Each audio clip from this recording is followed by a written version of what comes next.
To Revati soul school. मैं रेवती और इस चैनल पे आप सीख सकते हैं लॉ ऑफ अट्रैक्शन को किस तरीके से यूज किया जाता है अपनी सारी इच्छाओं को पूरा करने के लिए। तो आज इस वीडियो में मैं एक पायनियर, लॉ ऑफ अट्रैक्शन के पायनियर की स्टोरी लेके आई हूँ। जी हाँ, वन ऑफ द पायनियर यानी नेविल गोडार्ड। नेविल गोडार्ड का जन्म 1905 में एक आइलैंड बारबेडोस में हुआ था, लेकिन वो यूनाइटेड स्टेट आने के बाद लॉ ऑफ अट्रैक्शन के बहुत बड़े टीचर बन गए।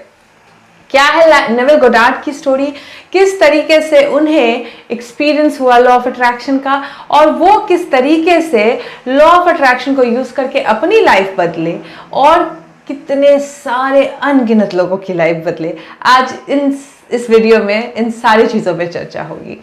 तो भाई, बारबेडोस में 1905 में एक वाइट फैमिली, बारबेडोस चूंकि एक आइलैंड है जहाँ पे मेजॉरिटी जो थे वो ब्लैक लोग थे, लेकिन वहाँ पे one of the few white family थे जो बहुत गरीब थे। जो उनके फादर थे वो किसी एक बिजनेस के माइनॉरिटी पार्टनर थे, लेकिन बाद में किसी कारणवश उनके फादर को उस बिजनेस से निकाल दिया गया था। नेविल गोडार्ड के फादर के टोटल 12 बच्चे हुए, 10 सरवाइव किए, 2 चल बसे। सो 10 बच्चों के साथ नेविल गोडार्ड के फादर किसी तरीके से बारबेडोस एक छोटे से आइलैंड पे सरवाइव कर रहे थे। उनकी वाइफ जो थी वो हाउसवाइफ थी। नेविल गोडार्ड के जो बड़े भाई थे वो बहुत गुस्से में थे इस कारण, क्योंकि उन्हें लगता था कि उनके फादर के साथ बेईमानी हुई है। उन्हें लगता था कि उन्हें बिजनेस से नहीं निकालना चाहिए था और उनके फादर के साथ नाइंसाफी हुई है। यही कारण था कि वो उनके अंदर एक बर्निंग डिजायर थी कि मैं किसी तरीके से इस फैमिली का नाम वापस से रोशन कर दूं, वापस से हमारे फैमिली का भी कोई एक बिजनेस हो। और यही कारणवश नेविल गोडार्ड के जो भाई थे वो एक बिल्डिंग को देख के बार बार विजुअलाइज करते थे कि वहां पे एक नेम प्लेट लगा है गोडार्ड एंड सन्स का। नेविल गोडार्ड ने अपने जीवन की स्टोरी तोड़ तोड़ के बहुत सारे लेक्चरों में पार्ट वाइज सुनाया है। तो हो सकता है कि कहीं कुछ एक इंसिडेंट बिल्कुल सटीक ना हो, क्योंकि मैंने बहुत सारे लेक्चर सुने हैं उनके, सीखे हैं, तो बहुत सारी चीज़ें मैं अपनी मेमोरी के द्वारा बता रही हूँ, बिल्कुल रिवाइज करके नहीं बता रही हूँ, तो थोड़ी इधर उधर हो सकती है, बट सुनिएगा ज़रूर क्योंकि इसमें बहुत अच्छी सीख छुपी है इस कहानी में। तो भाई, बारबेडोस में एक वाइट फैमिली जहाँ पे मुश्किल से सरवाइव कर रही है 10 बच्चों के साथ, उनके बड़े बेटे के अंदर बर्निंग डिजायर आ जाती है गोडार्ड एंड सन्स की बिजनेस एम्पायर का। नेविल गोडार्ड एक लेक्चर सीरीज में बताते हैं कि उनके फादर चूंकि बहुत ज़्यादा ड्रिंक करते थे, इसके कारण बहुत माली हालत खराब थी उनकी, लेकिन वो अपने फादर को हमेशा देखते थे कि जब उन्हें पैसे की ज़रूरत होती थी तो एक रूम में चले जाते थे और आंख खोल के ही एक चेयर पे बैठते हैं, और वो रॉकिंग चेयर पे कुछ देर आंख खोल के बैठते थे और फिर वो निकल जाते थे, जिनसे भी मिलना होता था उनसे मिलते थे और कहीं ना कहीं से पैसे का इंतजाम हो जाता था। अब्दुल्ला के लेक्चर में जाने के बाद उन्हें पता चला कि लॉ ऑफ अट्रैक्शन काम करता कैसे है और किस तरीके से उनके भाई ने लॉ ऑफ अट्रैक्शन यूज किया था। इस चीज की समझ उन्हें उस लेक्चर में जाने के बाद आई, किस तरीके से इतने सालों तक उनके फादर इस चीज को बहुत आराम से यूज कर रहे थे, लेकिन इन लोगों को ये नहीं समझ में आ रहा था कि ये लॉ ऑफ अट्रैक्शन है। अब्दुल्ला ने जब समझाना शुरू किया, सिखाना शुरू किया नेविल को, तो नेविल को समझ में आया कि बारबेडोस में उनके भाई ने किस तरीके से इतना बड़ा बिजनेस एम्पायर खड़ा किया था। उनके भाई हर दिन देखते थे, कई दिन में 2-2 बार वो बैठ के सपने देखते थे कि वो गोडार्ड फैमिली एंड सन्स का बिजनेस एम्पायर खड़ा हो गया है। उसके बाद एक दिन 2 साल तक उन्होंने यही सपना देखा, दिन रात 2 टाइम देखते थे, दिन रात यही सपना कि गोडार्ड एंड सन्स के एक बिल्डिंग खड़ी हो गई है। उसके बाद उनके भाई को पता चला जिस बिल्डिंग का वो सपना देख रहे हैं वो फाइनली सेल पे जा रही है। अब तो उनके भाई को लगा, वाह, काश ये मुझे मिल जाता, काश इसमें मैं कुछ बिजनेस खड़ा कर पाता। और अचानक से उनके भाई को के पास एक आदमी आता है जो बोलता है, क्या तुम ये बिल्डिंग खरीदना चाहते हो? भाई बोले, हाँ, बट मेरे पास कोई पैसे नहीं है खरीदने के, तो क्या मैं तुम्हें ये खरीद के दे दूं और तुम मुझे इसको धीरे धीरे चुकाओगे? भाई ने कहा मैं कर सकता हूँ, लेकिन मेरे पास कोई कोलैटरल नहीं है आपको देने के लिए इस कर्ज के बदले। तो जो आदमी आया था वो उनके फादर को जानता था, बट कोई फैमिली फ्रेंड नहीं था, आना जाना नहीं था, कोई चाय पानी नहीं चलती थी, सिर्फ उनके फादर को जानता था। तो जब उन्होंने अप्रोच किया नेविल गोडार्ड के बड़े भाई को कि मैं इसको खरीदना चाहता हूँ, लेकिन मैं तुम्हें खरीद के दूंगा, तुम इसमें बिजनेस चलाओ और इस बिजनेस के बदले मुझे 20 साल तक तुम पैसे देते रहना, और फिर तुम ये धीरे धीरे बाद में मुझे बिल्डिंग पे करके चुका भी देना। नेविल गोडार्ड के भाई को बहुत जोश आया, दूसरे लोग डर भी जाते, बट वो चूंकि इतने सालों से सपना देख रहे हैं गोडार्ड एंड सन्स का कि उनके लिए बहुत नॉर्मल लगा। उन्होंने अपने फादर को बुलाया, फादर और भाई ने मिलके उस चीज़ को साइनिंग की, उस पेपर पे साइन किया, बिडिंग हुई, और फाइनली वो जो बिल्डिंग देख रहे थे वो बिल्डिंग एक्चुअली उनकी हुई। वहाँ पे एक्चुअली बोर्ड लगा गोडार्ड एंड सन्स का, और उनके भाई ने उस आइलैंड पे जो पहला बिजनेस शुरू किया इतना जोरदार चल गया कि उनकी बहुत बड़ी बिजनेस है, आज मल्टी मिलियन की बिजनेस है बारबेडोस में, और आज भी चल रही है। एट प्रेजेंट भी वो बिजनेस गोडार्ड एंड सन्स की बिजनेस चल रही है बारबेडोस आइलैंड पे। तो ये तो उनके भाई की सक्सेस स्टोरी थी, उनके फादर की सक्सेस स्टोरी थी। अब मैं आ रही हूँ नेविल गोडार्ड के ऊपर। 17 साल का लड़का जो अमेरिका आया था, अमेरिका में आके उन्हें नहीं पता था क्या करना है, बस आना था उन्हें अमेरिका आके एक सुपरमार्केट में नौकरी की, वहाँ पे डांट खाने के बाद ये तय कर लिया कि ये तो नहीं करना है। उस सुपरमार्केट की जॉब को छोड़ने के बाद वो सोच रहे थे नेक्स्ट क्या करना है, 2-3 और जॉब करते रहे। बीच में उनके दोस्त जो खुद ही बहुत सारे पैसे लुटा कर अपनी माँ को मुश्किल से नर्सिंग होम में एडमिट करा गए थे बचे हुए पैसे से, उन्हें बार बार फोर्स कर रहे थे अब्दुल्ला के लेक्चर्स जाने के लिए। अब्दुल्ला एक इथोपियन रेबाई था जो वहाँ पे लॉ ऑफ अट्रैक्शन सिखाते थे लोगों को, बाइबल पे बेस्ड। अब्दुल्ला के लेक्चर में जब जाते हैं नेविल और बैठते हैं पहली बार, तो अब्दुल्ला बोलते हैं तुम आ गए नेविल। नेविल घबरा जाते हैं और बोलते हैं कि आप मुझे जानते हैं? तो बोले मुझे विजन आया था कि तुम आओगे मेरे पास। नेविल बोले हो सकता है मेरे फ्रेंड की बात कर रहे हैं, बट उन्होंने बोला नहीं, मुझे पता था कि तुम एक दिन मेरे पास सीखने ज़रूर आओगे। नेविल गोडार्ड अब्दुल्ला के लेक्चर्स में जाने लगे, धीरे धीरे लॉ ऑफ अट्रैक्शन सीख गए थे। उनके अंदर डिज़ायर आई डांसर बनने की, उन्होंने कोई फॉर्मल ट्रेनिंग नहीं ली थी डांस की, बस डिज़ायर आई डांसर बनने की। और जब उन्होंने उस डिज़ायर में जीना शुरू किया तो देखा अपॉर्चुनिटी आने लग गई उन्हें डांस की, ताकि वो डांस स्टेज शोज करना शुरू कर दिए। स्टेज शोज जब शुरू कर दिए उन्होंने करना, तो एक दिन डिज़ायर आई उनके पास कि मुझे बारबेडोस जाना चाहिए मिलने के लिए अपने भाई लोगों से क्रिसमस में। उस साल सारे भाई बहन एक साथ इकट्ठा हो रहे थे और इनकी भी बड़ी इच्छा थी कि उस क्रिसमस वो बारबेडोस में रहे। अब्दुल्ला के पास जाते हैं, बोलते हैं अब्दुल्ला मुझे बारबेडोस जाना है। तो बोले फिर तुम सो बारबेडोस में, तुम न्यूयॉर्क में सोना बंद कर दो, तुम रोज़ रात सो कि तुम बारबेडोस पहुंच गए हो, तुम बारबेडोस चले जाओगे। नेविल गोडार्ड 1 महीने तक बारबेडोस को इमेजिन करते रहे, सोते रहे बारबेडोस में, उसकी गलियों में घूमते रहे रात को सोने से पहले, लेकिन कुछ भी नहीं हुआ। वो वापस अब्दुल्ला के पास गए। अब्दुल्ला के पास जाने के बाद अब्दुल्ला को बोले अब्दुल्ला मैं अभी भी बारबेडोस के लिए कुछ हुआ नहीं है, मैं देख ही रहा हूँ। अब्दुल्ला ने उनके मुंह पे दरवाज़ा बंद कर दिया। वो तो बाद में नेविल गोडार्ड को पता चला कि अब्दुल्ला ने मुंह पे दरवाज़ा क्यों बंद किया था, क्योंकि नेविल गोडार्ड को अब्दुल्ला ये बताया बाद में कि तुम अगर बारबेडोस में हो, अगर मैं तुम्हें बारबेडोस में इमेजिन कर रहा हूँ, तो तुम मुझसे ये बात बोलने आओगे तो मैं तुम्हें सुन ही नहीं पाऊंगा क्योंकि तुम बारबेडोस में हो। तो अब्दुल्ला जो था वो असम्पशन में जी रहा था कि नेविल गोडार्ड बारबेडोस पहुंच चुके हैं, इसके लिए नेविल गोडार्ड के मुंह पे उसने दरवाज़ा बंद कर दिया था। नेविल गोडार्ड को तो उस वक्त लगा था बहुत रूड है, लेकिन और कोई चारा भी नहीं था उनके पास पैसे नहीं थे कि वो टिकट लेके बारबेडोस जा पाए।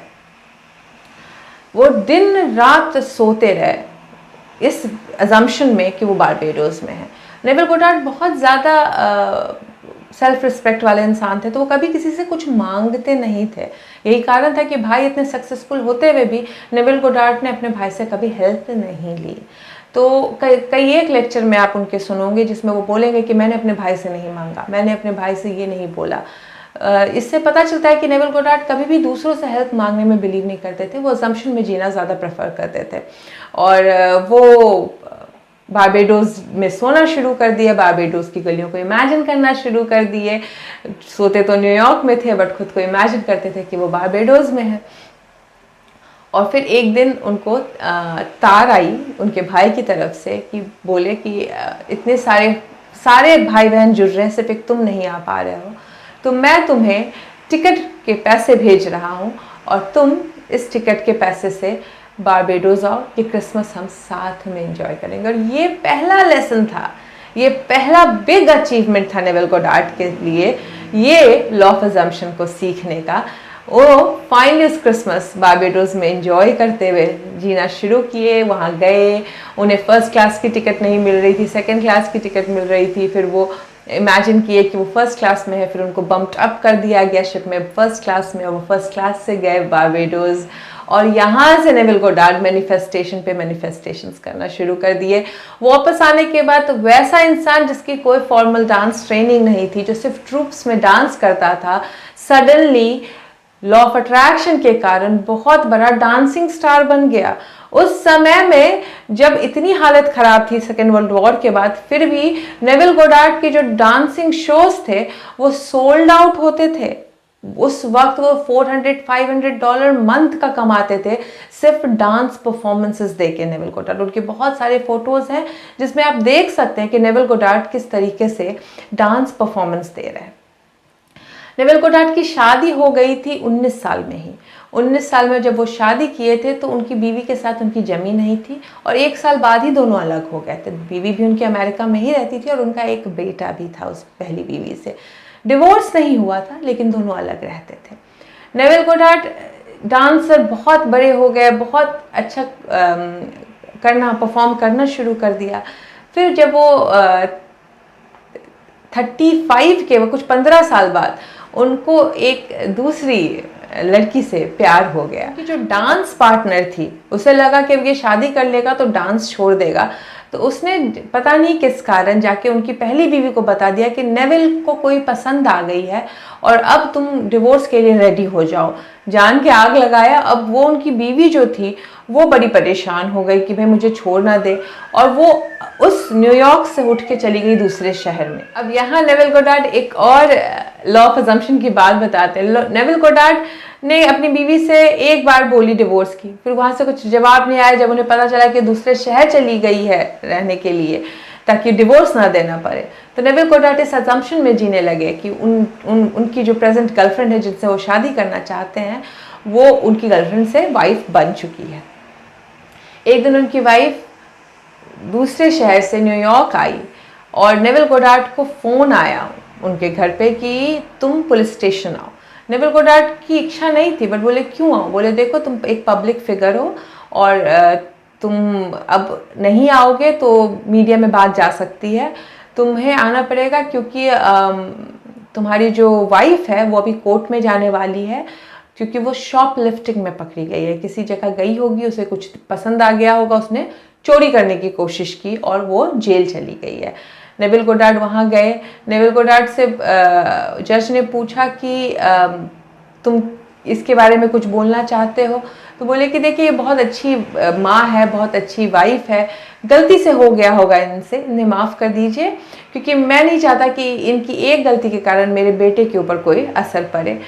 कोर्ट में जो जज थे वो भी शॉक्ड हो गए क्योंकि नेविल गोडार्ड बहुत आसानी से डिवोर्स ले सकते थे इस बेसिस पे कि ये अच्छी माँ नहीं है और ये चोरी करती है और ये अच्छी इंसान नहीं है। बट नेविल गोडार्ड ने उस वक्त सही काम किया, उस वक्त अपनी वाइफ का साथ दिया और फिर उन्होंने वहाँ से उन्हें बेल कराया। बेल कराने के बाद जब बाहर निकली वाइफ तो वाइफ ने बोला कि Neville you have done the right thing, तो अब मैं भी राइट थिंग करूँगी, गिव मी द पेपर, मैं साइन करूँगी।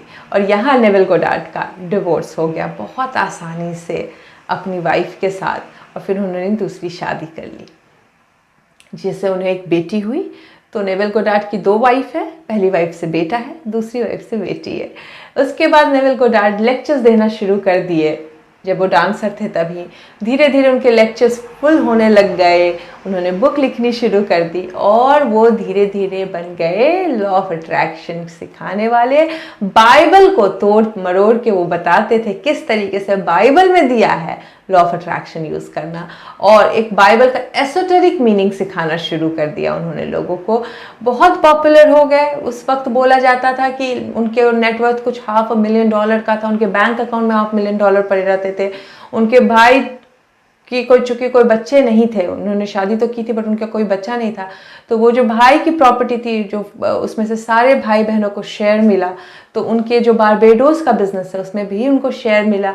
उसमें ये भी बोलते हैं कि कई बार लोगों को होता है कि वो मुझसे बेईमानी कर लेगा, वो मुझसे मुझे नहीं देगा मेरा हिस्सा। मैं तो कभी बारबेडोस नहीं गया, मैं कभी भी उस बिजनेस का हिस्सा नहीं बना, मेरे पापा और मेरे भाई ही उस पर काम करते रहे। लेकिन जब मेरे फादर मरे तो उसमें सारे बच्चों को शेयर दिया और मेरा हिस्सा कहीं नहीं गया। तो यहाँ सीखने को मिलती है कि लॉ ऑफ अट्रैक्शन आप ढंग से यूज करते हैं तो आपकी लाइफ बदलती ही बदलती है।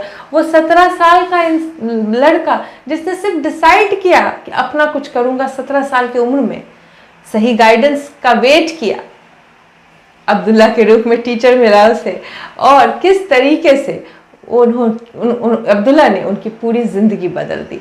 फिर वो पढ़े और आगे ग्रो किया और सीखा, और अपने कितने सारे स्टूडेंट्स की लाइफ बदली। ये अब्दुल्ला जो इथोपियन रेबाई है वही जोसेफ मर्फी के भी टीचर थे। बोला जाता है नेविल और जोसेफ मर्फी दोनों सेम टाइम में सेम गुरु से सीख के आगे बढ़े थे।